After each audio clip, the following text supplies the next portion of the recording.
इन तस्वीरों पर अब आ जाते हैं। अब ये देखिए, क्योंकि प्रधानमंत्री जो बाइडेन को साथ लेकर आगे बढ़ते हुए इस वक्त नजर आ रहे हैं, एम्बेसडर साथ में मौजूद हैं। और ये देखिए, अभी फिलहाल लगता है ऐसा तस्वीरों को देखने के बाद कि शायद सभी विदेशी मेहमान आ चुके हैं। एंटोनियो गुटेरेस अभी मौजूद हैं, इजिप्ट के राष्ट्रपति अब्देल फतेह अल सीसी राजघाट पर मौजूद हैं, जो बाइडेन इस वक्त आ चुके हैं। और एक खास चीज जिस पर सेंटर करना होगा, चप्पल पैरों में नहीं पहनी है। आप भी इस तस्वीरों को देखिएगा शुक्ला सर और देवनाथ सर, कि नंगे पैर हैं इस वक्त। पीछे जो आपको मेहमान चलते हुए देखिए नजर आ रहे हैं, वो भी नंगे पैर ही हैं। उन्होंने पैरों में कुछ नहीं पहना है। और ये बताता है कि हम जिस चीज़ को मानते हैं, हम जिस चीज़ को फॉलो करते हैं, जो चीज़ हमारे लिए महत्वपूर्ण है, कैसे बाकी देश भी उसका सम्मान करते हुए, उसे मानते हुए इस वक्त आगे बढ़ रहे हैं।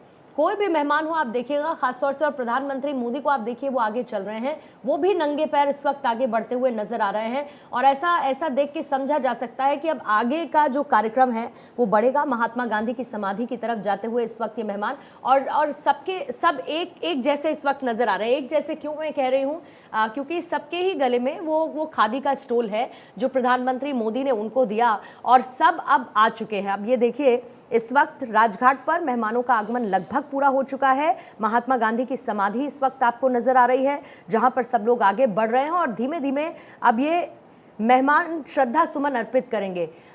ऋषि सुनक आप नजर आएंगे, आपको वो नंगे पैर नजर आ रहे हैं। मतलब जहां तक आप देखेंगे पीछे, मुझे लगता है कि सभी मेहमान आपको बिना कुछ पैरों में पहने नंगे पैर आगे बढ़ते हुए समाधि की तरफ नजर आएंगे, जहां पर श्रद्धा सुमन उनकी तरफ से अर्पित किया जाएगा। और ये देखिए, ये एक यूनिटी की तस्वीर है।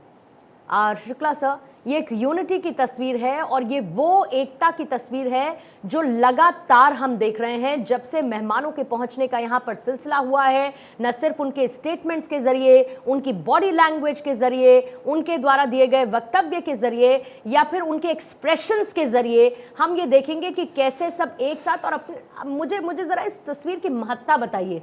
राजघाट पर इतने विदेशी मेहमान बिना पैरों में कुछ पहने हुए आगे इस वक्त समाधि के पास लगभग पहुंच चुके हैं।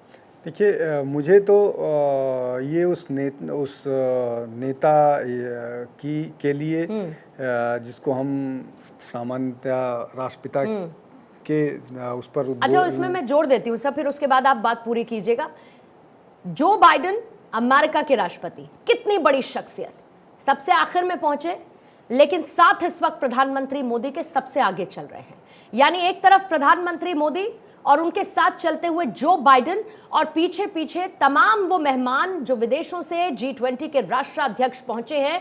और जैसा कि मैं देख के समझ पा रही हूं, नाम लिखा हुआ है बाकायदा, जो श्रद्धा सुमन अर्पित किया जाएगा, जो पुष्प अर्पित किए जाएंगे, सबका नाम लिखा हुआ है और सब अपनी अपनी जगह पर इस वक्त मौजूद है। प्रधानमंत्री जहां पर नजर आ रहे हैं, और देखिए बीच में उनके छोड़ दीजिए, फिर आपको जो बाइडेन नजर आएंगे, फिर उस तरफ ऋषि सुनक नजर आएंगे, और सब लोग अपनी अपनी इस वक्त पोजीशन, अपनी अपनी जगह इस वक्त ले रहे हैं। इन तस्वीरों को एक्सप्लेन करना इसीलिए जरूरी है। और देखिए, ऋषि सुनक, उनसे बातचीत इस वक्त, जो बाइडेन से उनकी बातचीत चल रही है, प्रधानमंत्री इस वक्त अपनी जगह पर आ चुके हैं, और सब लोग अब थोड़ी ही देर बाद एक एक करके श्रद्धा सुमन अर्पित करेंगे, महात्मा गांधी को श्रद्धांजलि अर्पित करेंगे, राष्ट्रपिता का सम्मान करेंगे, G20 के तमाम नेता।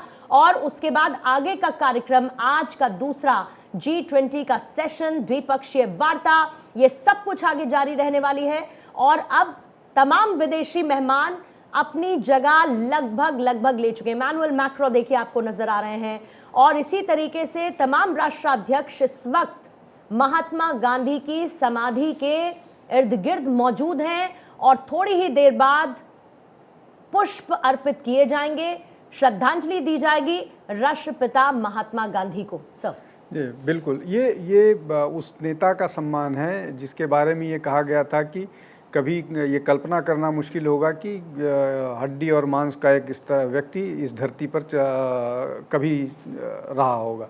ये महात्मा गांधी के सम्मान में ये इकट्ठा हुए हैं। और चूँकि ये हमारी परंपरा है कि हम अपने पितरों का, पूर्वजों का सम्मान करते हैं और उनको लगभग ईश्वरीय दर्जा देते हैं, डेमी गॉड कम से कम मानते ही हैं, तो हम उनके सामने अगर नतमस्तक होते हैं तो हम पूरी श्रद्धा के साथ, उतनी ही श्रद्धा के साथ जैसे हम अपने ईश्वर के प्रति नतमस्तक होते हैं। तो ये हमारी परंपरा का हिस्सा है और हमको शुक्रगुजार हमको होना चाहिए कि हमारी परंपरा के लिए हम जो विदेशी मेहमान आए हैं उन्होंने उतना ही सम्मान किया जितना हम सम्मान अपने पूर्वजों का करते हैं अपने।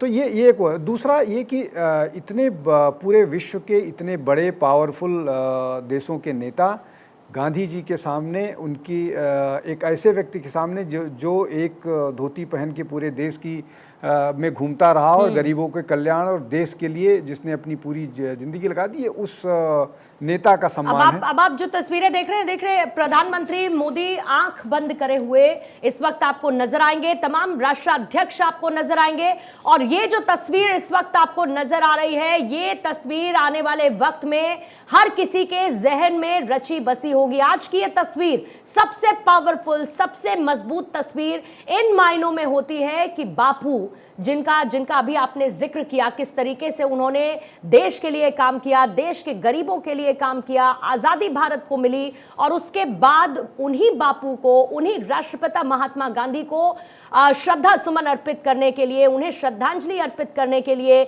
यहां पर वो राष्ट्राध्यक्ष मौजूद हैं। और ये देखिए अब आगे की तरफ बढ़ते हुए आपको नजर आएंगे। इस वक्त प्रधानमंत्री मोदी से ऋषि सुनक बात कर रहे हैं, उनके ठीक पीछे जो बाइडेन चल रहे हैं।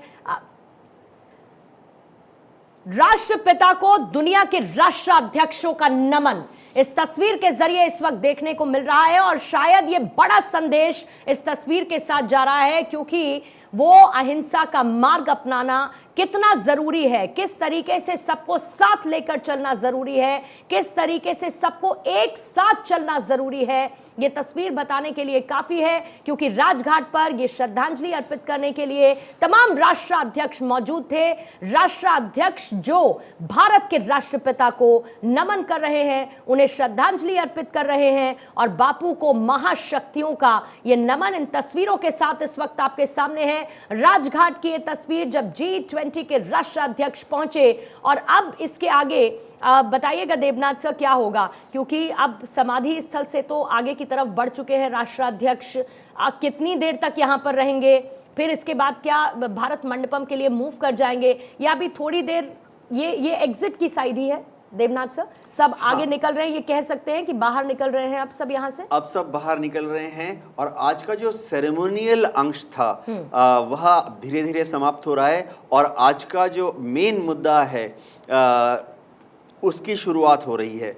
अब जितने नेता हैं ये अब मंडपम में जाएंगे, वह अपने अपने देश के जो राजनीतिज्ञ हैं उनसे मिलेंगे, जो उनके आर्थिक सलाहकार हैं उनसे मिलेंगे और उसके बाद प्रधानमंत्री मोदी जी की द्विपक्षीय मीटिंग है दुनिया के नेताओं के साथ, इमैनुअल मैक्रो के साथ है। राफेल से लेकर न्यूक्लियर डील, तमाम ऐसी चीजें हैं जिन पर एक कंसेंसस बन सकता है, जिन पर बात हो सकती है। आज तो बहुत सारी द्विपक्षीय वार्ता है देवनाथ सर। असली बात तो आज है, कल तो सहमति हुई थी और आज उसकी जो निटी ग्रिटीज हैं यानी उसके छोटे छोटे जो नट बोल्ट हैं उनको किस तरह से एक पद्धतिवार तरीके से, सिलसिलेवार तरीके से कार्यान्वित किया जाएगा। आज के जितने द्विपक्षीय बातचीत होंगे उसमें आप देखेंगे कि उनके जो स्पेशलिस्ट हैं, उनके जो नेशनल सिक्योरिटी एडवाइजर्स हैं, आर्थिक सलाहकार हैं, हमारे केस में निर्मला जी, वह भी उनके साथ बैठेंगे क्योंकि आज क्रक्स ऑफ द मैटर यानी दूध की जो मलाई है उसको किस तरह से उसमें से घी निकाला जाए यह तय किया जाएगा। आज ये तय किया जाएगा कि पिछले जो G20 की कॉन्फ्रेंस हुई थी उसमें कितनी प्रगति हुई है। ऐसा माना जा रहा है करीबन 17% प्रगति हुई है। इंडोनेशिया के जो अलग अलग मुद्दे तय किए गए थे, इन 17% जो अचीवमेंट है इसको कैसे आगे बढ़ाना है और कल जो 122 मुद्दे तय किए गए थे, सहमति हुई थी, उसमें पहला कदम कैसे जल्दी से जल्दी लिया जाए। और उसकी झलक देवनाथ सर किस तरीके से अखबारों के जरिए दिख रही है क्योंकि अभी मैं इंडियन एक्सप्रेस का पेज देख रही हूँ और उस इंडियन एक्सप्रेस पे ऐसा लगता है कि कुछ छूटे ना, यानी कि कल इतना कुछ हुआ है कि वो सब प्रकाशित होना चाहिए, वो सब छपना चाहिए, लोगों को जानना चाहिए क्योंकि जब नई दिल्ली के कंसेंसस की बात होती है तो देखिए India, middle east, Europe economic corridor की बात की गई है, journey of dreams and hope, यानी कि सपनों और उम्मीदों का ये रास्ता तय होगा। रियल बिग डील में बताया गया है 7 रीजंस कि आखिर जो कॉरिडोर चार्ट्स हैं वो बदलती दुनिया में कैसे एक नया कोर्स स्टैब्लिश करेंगे, कैसे एक नया रास्ता स्थापित करेंगे। प्रधानमंत्री मोदी के उस बात का जिक्र है जब वो कहते हैं कि need to transform global trust deficit into global trust and confidence, यानी कि जो अविश्वास की स्थिति थी वो कैसे भरोसे में और आत्मविश्वास में तब्दील होगी, जब प्रधानमंत्री ने इसका जिक्र किया था। और इसके साथ साथ जाहिर है कि अफ्रीकन यूनियन का भी जिक्र है कि G20 becomes G21 as India takes lead in bringing African Union to a global table पर अफ्रीकन यूनियन को लेकर आना, भारत के उस पहल के बाद जिस पर सबने कंसेंसस दिया, सभी राष्ट्राध्यक्षों ने उसे लेकर कंसेंसस दिया, इन तमाम बातों का जिक्र एक्सप्रेस में किया गया है। और इसके साथ तमाम अखबार जो हैं वो आज पटे पड़े हैं इस तरीके की हेडलाइन से, उन बातों का जिक्र करते हुए जो एक बड़ी उपलब्धि भारत ने इस G20 के साथ हासिल की है। और जब हम बात करते हैं दिल्ली डिक्लेरेशन की, तो उसमें ऐसा बहुत कुछ है जो आने वाले वक्त में भारत को एक ग्लोबल लीडर के तौर पर और मजबूती देगा। उसमें ऐसी बहुत सारी चीजें हैं जो बदलते वर्ल्ड ऑर्डर में शांति को स्थापित करेगा, अहिंसा के मार्ग पर कैसे चलना है। और ये तस्वीर, क्योंकि पांडे सर आपने ज्वाइन किया है अभी, ये तस्वीर मैंने कहा कि सबसे पावरफुल तस्वीर आज की नजर आने वाली है, जब गांधी की प्रतिमा पर तमाम देशों के राष्ट्राध्यक्ष मौजूद हैं, आंखें बंद करे, उन्हें नमन करते हुए, उन्हें याद करते हुए, और गांधी जी जिस अहिंसा और शांति के मार्ग पर चलते थे, आज ये कितना एप्ट नजर आता है बदलते वर्ल्ड चेंजिंग ऑर्डर में, बदलती परिस्थितियों के बीच, कि इसकी जरूरत है आज। इसकी जो सामने दृश्य है ये बहुत आवश्यक है कि सभी राष्ट्राध्यक्ष इस प्रकार साथ रहें और एक साथ जो उसकी वक्त की नज़ाकत है उसको समझें। तो ये बहुत ही गौरवान्वित होने वाली और अच्छा मुझे लग रहा है, और मुझे मेरे रोंगटे खड़े हो रहे हैं कि काश ये सीन में दृश्य डेली देखूं कि लोग मिलके आपस में एक ही बात सोच रहे हो, पॉजिटिव तरफ आगे बढ़ रहे हो। निश्चित रूप से महात्मा गांधी हमारे राष्ट्रपिता, और हमेशा हम उनको सदैव याद करेंगे, क्योंकि हमारी जो संस्कृति है, आज भारत जो भी कुछ है वो उनमें बहुत बड़ा सहयोग रहा है उनका, और उनके विचारों को उनको सम्मान देते हुए जिस प्रकार से सारे राष्ट्राध्यक्ष हैं, निश्चित रूप से बताता है कि उनका सम्मान पूरा विश्व करता है, अक्रॉस द ग्लोब जो है वो जाने जाते हैं। हो सकता है कि शायद इन तमाम नेताओं को ऐसा भी इस वक्त लग रहा हो कि काश ये लम्हा उनके जीवन में थोड़ा पहले आया होता। ये तमाम राष्ट्राध्यक्ष एक साथ इस तरीके से, कितनी पावरफुल पिक्चर है सर। आप ये सोचिए, भारत के राष्ट्रपिता को राष्ट्राध्यक्षों का नमन